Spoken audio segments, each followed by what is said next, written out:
ಆತ್ಮೀಯ ಸ್ನೇಹಿತರೆ, ಮುಂಬರುವ ಎಲ್ಲ ಸ್ಪರ್ಧಾತ್ಮಕ ಪರೀಕ್ಷೆಗಳಿಗಾಗಿ ಭಾರತದ ಸಂವಿಧಾನ ಈ ವಿಷಯಕ್ಕೆ ಸಂಬಂಧಪಟ್ಟಂತಹ ಟಾಪ್ 25 ಅತಿ ಉಪಯುಕ್ತ ಪ್ರಶ್ನೋತ್ತರಗಳನ್ನು ಈ ವಿಡಿಯೋದಲ್ಲಿ ಚರ್ಚೆ ಮಾಡೋಣ. ವಿಡಿಯೋನ ಕೊನೆವರೆಗೂ ನೋಡಿ.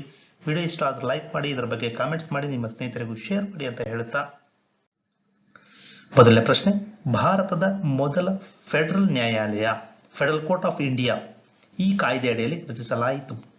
ಇದಕ್ಕೆ ಸರಿ ಉತ್ತರ ಆಯ್ಕೆ ಡಿ, ಭಾರತ ಸರ್ಕಾರ ಕಾಯ್ದೆ 1935. ಫೆಡರಲ್ ಕೋರ್ಟ್ ಆಫ್ ಇಂಡಿಯಾ ಇದು ಒಂದು ನ್ಯಾಯಾಂಗ ಸಂಸ್ಥೆ. ಇದನ್ನ 1937ರಲ್ಲಿ ಭಾರತ ಸರ್ಕಾರದ ಕಾಯ್ದೆ 1935ರ ನಿಬಂಧನೆಗಳ ಪ್ರಕಾರ ಮೂಲ, ಮೇಲ್ಮನವಿ ಮತ್ತು ಸಲಹಾ ನ್ಯಾಯ ವ್ಯಾಪ್ತಿಯೊಂದಿಗೆ ಸ್ಥಾಪಿಸಲಾಯಿತು. ಇದು ಭಾರತದ ಸುಪ್ರೀಂ ಕೋರ್ಟ್ ಸ್ಥಾಪನೆಯಾಗುವ ತನಕ ಅಂದರೆ 1950ರವರೆಗೆ ಕಾರ್ಯನಿರ್ವಹಿಸಿತು. ಎರಡನೇ ಪ್ರಶ್ನೆ, ಈ ಕೆಳಗಿನ ಯಾವ ಕಾಯ್ದೆ ವೈಸ್ರಾಯ್ ಕಚೇರಿಯನ್ನ ರದ್ದುಗೊಳಿಸಿತು? ಇದಕ್ಕೆ ಸರಿ ಉತ್ತರ ಆಯ್ಕೆ ಬಿ, ಭಾರತ ಸ್ವಾತಂತ್ರ್ಯ ಕಾಯ್ದೆ 1947. ಈ ಕಾಯ್ದೆಯು ವೈಸ್ರಾಯ್ ಕಚೇರಿಯನ್ನು ರದ್ದುಗೊಳಿಸಿತು. ಎರಡು ಡೊಮಿನಿಯನ್ಗಳು ಭಾರತ ಮತ್ತು ಪಾಕಿಸ್ತಾನಗಳು ಅಸ್ತಿತ್ವಕ್ಕೆ ಬಂದವು. ಪ್ರತಿ ಡೊಮಿನಿಯನ್ಗೂ ಗವರ್ನರ್ ಜನರಲ್ ಅನ್ನು ಒದಗಿಸಿತು. ಅವರನ್ನ ಬ್ರಿಟಿಷ್ ರಾಜನು ಡೊಮಿನಿಯನ್ನ ಕ್ಯಾಬಿನೆಟ್ನ ಸಲಹೆ ಮೇರೆಗೆ ನೇಮಿಸಬೇಕಾಗಿತ್ತು. 3. ಸಂವಿಧಾನದ 8ನೇ ಅನುಸೂಚಿಯಿಂದ ಭಾಷೆಯ ಸೇರ್ಪಡೆ ಅಥವಾ ತೆಗೆದುಹಾಕಲು ಅನುಸರಿಸುವ ಕ್ರಮ. ಎ, ರಾಷ್ಟ್ರಪತಿಯವರ ಕಾರ್ಯನಿರ್ವಾಹಕ ಆದೇಶ. ಬಿ, ಸರಳ ಬಹುಮತದಿಂದ ಸಾಂವಿಧಾನಿಕ ತಿದ್ದುಪಡಿ. ಸಿ, ವಿಶೇಷ ಬಹುಮತದಿಂದ ಸಾಂವಿಧಾನಿಕ ತಿದ್ದುಪಡಿ. ಡಿ, ರಾಷ್ಟ್ರಪತಿಯವರ ಅನುಮತಿಯೊಂದಿಗೆ ರಾಜ್ಯಸಭೆಯಲ್ಲಿ ಶಾಸನ ಪರಿಚಯಿಸುವುದರೊಂದಿಗೆ.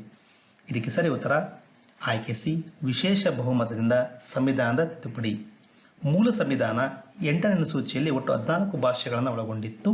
1967ರಲ್ಲಿ ಜಾರಿಗೆ ಬಂದ 21ನೇ ತಿದ್ದುಪಡಿಯಿಂದ ಸಿಂಧಿಯನ್ನು ಸೇರಿಸಲಾಯಿತು. 1992ರಲ್ಲಿ 71ನೇ ತಿದ್ದುಪಡಿಯಿಂದ ಕೊಂಕಣಿ, ಮಣಿಪುರಿ, ನೇಪಾಳಿ ಭಾಷೆಗಳನ್ನು ಸೇರಿಸಲಾಯಿತು. ಆಗ ಒಟ್ಟು ಭಾಷೆಗಳ ಸಂಖ್ಯೆ 18ಕ್ಕೆ ಏರಿಕೆಯಾಯಿತು. 92ನೇ ತಿದ್ದುಪಡಿ ಕಾಯ್ದೆ 2003ರಲ್ಲಿ 8ನೇ ಅನುಸೂಚಿಗೆ ಇನ್ನೂ 4 ಭಾಷೆಗಳನ್ನು ಸೇರಿಸಿತು. ಅವುಗಳೆಂದರೆ ಬೋಡೋ, ದೋಗ್ರಿ, ಮೈಥಿಲಿ, ಸಂತಾಲಿ. ಈಗ ಒಟ್ಟು 22 ಭಾಷೆಗಳು 8ನೇ ಅನುಸೂಚಿಯಲ್ಲಿ ಇವೆ.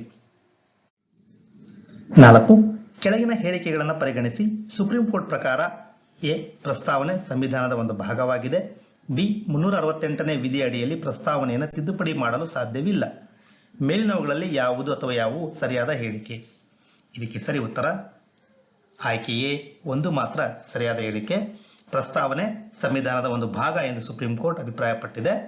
ಸುಪ್ರೀಂ ಕೋರ್ಟ್ ಪ್ರಕಾರ ಪ್ರಸ್ತಾವನೆಯನ್ನು ಮೂಲ ವೈಶಿಷ್ಟ್ಯಗಳಿಗೆ ಯಾವುದೇ ತಿದ್ದುಪಡಿ ಮಾಡಲಾಗುವುದಿಲ್ಲ ಎಂಬ ಷರತ್ತಿಗೆ ಒಳಪಟ್ಟಂತೆ ಆರ್ಟಿಕಲ್ 368ರ ಅಡಿಯಲ್ಲಿ ತಿದ್ದುಪಡಿ ಮಾಡಬಹುದು. 1976ರ 42ನೇ ಸಾಂವಿಧಾನಿಕ ತಿದ್ದುಪಡಿಯ ಮೂಲಕ ಪ್ರಸ್ತಾವನೆಗೆ 3 ಹೊಸ ಪದಗಳನ್ನು ಸೇರಿಸಲಾಯಿತು: ಸಮಾಜವಾದಿ, ಜಾತ್ಯತೀತ ಮತ್ತು ಸಮಗ್ರತೆ. ಇದುವರೆಗೂ ಕೇವಲ ಒಂದು ಬಾರಿ ಮಾತ್ರ ಪ್ರಸ್ತಾವನೆಯನ್ನ ತಿದ್ದುಪಡಿ ಮಾಡಲಾಗಿದೆ. 5. ಎಲ್ಲ ರಾಜ್ಯಗಳು ಮತ್ತು ಕೇಂದ್ರಾಡಳಿತ ಪ್ರದೇಶಗಳ ಪಟ್ಟಿಯನ್ನು ಯಾವ ಅನುಸೂಚಿ ಒಳಗೊಂಡಿದೆ?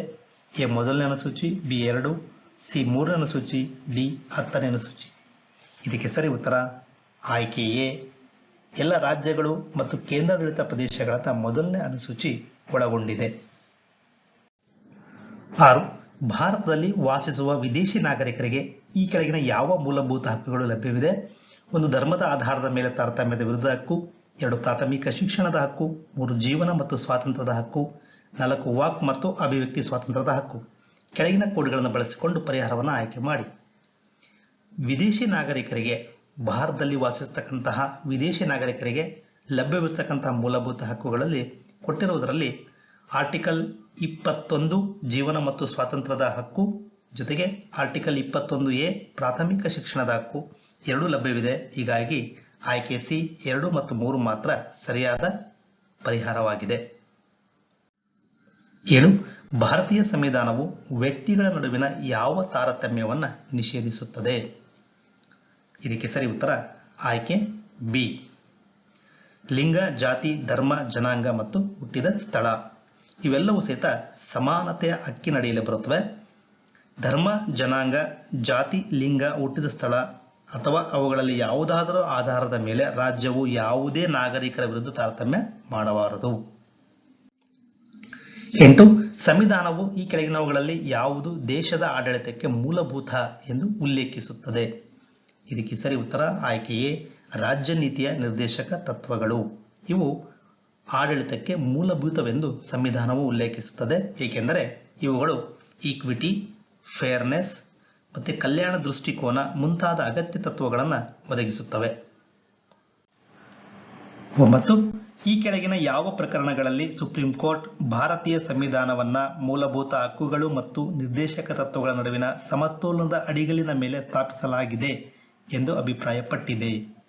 ಇದಕ್ಕೆ ಸರಿ ಉತ್ತರ ಆಯ್ಕೆ B, Minerva Mills limited versus ಭಾರತ ಒಕ್ಕೂಟ ಪ್ರಕರಣ 1980. ಮೂಲಭೂತ ಹಕ್ಕುಗಳು ಮತ್ತು ನಿರ್ದೇಶಕ ತತ್ವಗಳ ನಡುವಿನ ಸಂಬಂಧವನ್ನು ನಿರ್ವಹಿಸುವಾಗ ಈ ಮಿನರ್ವಾ ಮಿಲ್ ಪ್ರಕರಣದ ಮುಖ್ಯ ನ್ಯಾಯಮೂರ್ತಿಯಾಗಿದ್ದಂತಹ ವೈ.ವಿ. ಚಂದ್ರಚೂಡ್ ರವರು ಹೀಗೆ ಹೇಳ್ತಾರೆ: ಭಾರತೀಯ ಸಂವಿಧಾನವು ಭಾಗ 3ರಲ್ಲಿನ ಮೂಲಭೂತ ಹಕ್ಕುಗಳು ಮತ್ತು ಭಾಗ 4ರಲ್ಲಿನ ನಿರ್ದೇಶಕ ತತ್ವಗಳ ನಡುವಿನ ಸಮತೋಲನದ ತಳಪಾಯದ ಮೇಲೆ ಸ್ಥಾಪಿತವಾಗಿದೆ. ಒಂದರ ಮೇಲೆ ಇನ್ನೊಂದಕ್ಕೆ ಪ್ರಾಧಾನ್ಯತೆ ಕೊಟ್ಟರೆ ಸಂವಿಧಾನದ ಸಾಮರಸ್ಯಕ್ಕೆ ಭಂಗ ಉಂಟಾಗುತ್ತದೆ. ಈ ಮೂಲಭೂತ ಹಕ್ಕುಗಳು ಮತ್ತು ನಿರ್ದೇಶಕ ತತ್ವಗಳ ನಡುವಿನ ಸಾಮರಸ್ಯ ಮತ್ತು ಸಮತೋಲನಗಳು ಸಂವಿಧಾನದ ಮೂಲಭೂತ ಲಕ್ಷಣವಾಗಿದೆ. 10. ಈ ಕೆಳಗಿನವುಗಳಲ್ಲಿ ಯಾವುದು ಸಂವಿಧಾನದ ಭಾಗ 4ಎ ಅಡಿಯಲ್ಲಿ ಮೂಲಭೂತ ಕರ್ತವ್ಯವಲ್ಲ? ಎ, ಸಮಯಕ್ಕೆ ಸರಿಯಾಗಿ ತೆರಿಗೆ ಪಾವತಿಸುವುದು. ಬಿ, ರಾಷ್ಟ್ರೀಯ ಧ್ವಜವನ್ನು ಗೌರವಿಸುವುದು. ಸಿ, ಪರಿಸರವನ್ನು ರಕ್ಷಿಸುವುದು. ಡಿ, ವೈಜ್ಞಾನಿಕ ಮತ್ತು ತರ್ಕಬದ್ಧ ಮನೋಭಾವವನ್ನು ಬೆಳೆಸುವುದು. ಇದಕ್ಕೆ ಸರಿ ಉತ್ತರ ಆಯ್ಕೆ ಎ, ಇದು ಮೂಲಭೂತ ಕರ್ತವ್ಯವಲ್ಲ. ಇದನ್ನ ಸ್ವರ್ಣ ಸಿಂಗ್ ಸಮಿತಿಯು ಶಿಫಾರಸು ಮಾಡಿತ್ತು, ಆದರೆ ಸರ್ಕಾರ ಇದನ್ನ ಅಕ್ಸೆಪ್ಟ್ ಮಾಡಿಕೊಳ್ಳಿಲ್ಲ. 11. ಶಾಸಕಾಂಗ ಮತ್ತು ಕಾರ್ಯಾಂಗಗಳ ನಡುವಿನ ಪರಸ್ಪರ ಅವಲಂಬನೆ ಈ ರೀತಿಯ ರಾಜಕೀಯ ವ್ಯವಸ್ಥೆಗಳಲ್ಲಿ ಹೆಚ್ಚು ಪ್ರಸ್ತುತವಾಗಿದೆ. ಇದಕ್ಕೆ ಸರಿ ಉತ್ತರ ಆಯ್ಕೆ ಬಿ, ಸಂಸದೀಯ ವ್ಯವಸ್ಥೆ ಪಾರ್ಲಿಮೆಂಟರಿ ಫಾರಂ ಆಫ್ ಗವರ್ನಮೆಂಟ್ ಅಲ್ಲಿ ಶಾಸಕಾಂಗ ಮತ್ತು ಕಾರ್ಯಾಂಗಗಳ ನಡುವೆ ಪರಸ್ಪರ ಅವಲಂಬನೆ ಇರುತ್ತದೆ. 12. ರಾಜ್ಯಸಭೆಯಲ್ಲಿ ರಾಜ್ಯಗಳಿಗೆ ಯಾವುದರ ಆಧಾರದ ಮೇಲೆ ಸ್ಥಾನಗಳನ್ನು ನೀಡಲಾಗುತ್ತದೆ? ಎ, ಭೌಗೋಳಿಕ ಗಾತ್ರ. ಬಿ, ಐತಿಹಾಸಿಕ ನಿದರ್ಶನ. ಸಿ, ಜನಸಂಖ್ಯೆ. ಡಿ, ಸ್ಥಿರ ಮಾನದಂಡವಿಲ್ಲ. ಇದಕ್ಕೆ ಸರಿ ಉತ್ತರ ಆಯ್ಕೆ ಸಿ, ಜನಸಂಖ್ಯೆ ಆಧಾರದ ಮೇಲೆ ರಾಜ್ಯಸಭೆಯಲ್ಲಿ ರಾಜ್ಯಗಳಿಗೆ ಸ್ಥಾನಗಳನ್ನು ಹಂಚಿಕೆ ಮಾಡಲಾಗುತ್ತದೆ. ಉದಾಹರಣೆಗೆ ಉತ್ತರ ಪ್ರದೇಶದಲ್ಲಿ 31 ಸದಸ್ಯರಿದ್ದರೆ ತ್ರಿಪುರಾದಲ್ಲಿ ಕೇವಲ ಒಬ್ಬ ಸದಸ್ಯರಿರುತ್ತಾರೆ. 13. ಕೇಂದ್ರ ಸರ್ಕಾರದ ಮಂತ್ರಿಮಂಡಲವು ಇದಕ್ಕೆ ಸಾಮೂಹಿಕವಾಗಿ ಜವಾಬ್ದಾರವಾಗಿದೆ. ಇದಕ್ಕೆ ಸರಿ ಉತ್ತರ ಆಯ್ಕೆ ಬಿ, ಲೋಕಸಭೆಗೆ. ಅನುಚ್ಛೇದ 75 ಉಪವಿಧಿ 3ರ ಪ್ರಕಾರ ಮಂತ್ರಿಮಂಡಲವು ಲೋಕಸಭೆಗೆ ಸಾಮೂಹಿಕವಾಗಿ ಜವಾಬ್ದಾರಿಯಾಗಿರತಕ್ಕದ್ದು. 14. 2 ಅಥವಾ ಹೆಚ್ಚಿನ ರಾಜ್ಯಗಳ ನಡುವಿನ ವಿವಾದವು ಸುಪ್ರೀಂ ಕೋರ್ಟ್ನ ಯಾವ ವ್ಯಾಪ್ತಿಯಡಿಯಲ್ಲಿ ಬರುತ್ತದೆ? ಇದಕ್ಕೆ ಸರಿ ಉತ್ತರ ಆಯ್ಕೆ ಡಿ, ಮೂಲ ನ್ಯಾಯ ವ್ಯಾಪ್ತಿ. ಫೆಡರಲ್ ನ್ಯಾಯಾಲಯವಾಗಿ ಭಾರತೀಯ ಒಕ್ಕೂಟದ ವಿವಿಧ ಘಟಕಗಳ ನಡುವಿನ ವಿವಾದಗಳನ್ನು ಸುಪ್ರೀಂ ಕೋರ್ಟ್ ನಿರ್ಧರಿಸುತ್ತದೆ. 2 ಅಥವಾ ಹೆಚ್ಚಿನ ರಾಜ್ಯಗಳ ನಡುವಿನ ವಿವಾದಗಳಲ್ಲಿ ಸುಪ್ರೀಂ ಕೋರ್ಟ್ ವಿಶೇಷ ಮೂಲ ನ್ಯಾಯ ವ್ಯಾಪ್ತಿಯನ್ನು ಹೊಂದಿದೆ. 15. ಈ ಕೆಳಗಿನ ಯಾವ ಸಂಸ್ಥೆಗಳನ್ನು ನೇರವಾಗಿ ಭಾರತದ ಸಂವಿಧಾನವು ಸ್ಥಾಪಿಸಿದೆ? ಎ, ಹಿಂದುಳಿದ ವರ್ಗಗಳ ರಾಷ್ಟ್ರೀಯ ಆಯೋಗ. ಬಿ, ರಾಷ್ಟ್ರೀಯ ಮಹಿಳಾ ಆಯೋಗ. ಸಿ, ರಾಷ್ಟ್ರೀಯ ಅಲ್ಪಸಂಖ್ಯಾತರ ಆಯೋಗ. ಡಿ, ಪರಿಶಿಷ್ಟ ಜಾತಿಗಳ ರಾಷ್ಟ್ರೀಯ ಆಯೋಗ.